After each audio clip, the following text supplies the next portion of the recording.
untuk anak-anak. Dinas Kesehatan Provinsi Sumatera Selatan mulai membagikan masker pada masyarakat di Palembang.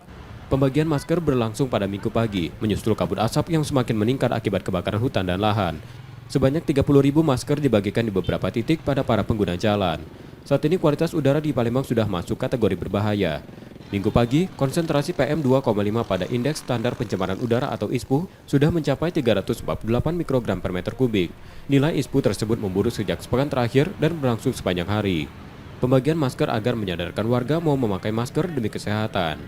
Karena kondisi sekarang kabut asap kita rasakan agak cukup pekat ya, dan memang ISPU kita itu sudah nilainya tidak sehat, maka kita berikan masker ini kepada masyarakat sekaligus edukasi. Melihat kondisi saat ini kepada masyarakat kita harapkan untuk memakai masker jika memang mereka berada di luar ruangan ya. Nah ini tentu sifatnya nanti tergantung dengan kondisi kualitas udara kita. Masyarakat mengaku merasakan dampak kabut asap yang kian memburuk sepekan terakhir, seperti mata perih saat berada di luar ruangan, serta gangguan pernafasan. Sangat-sangat tidak enak sih, terutama buat anak-anak.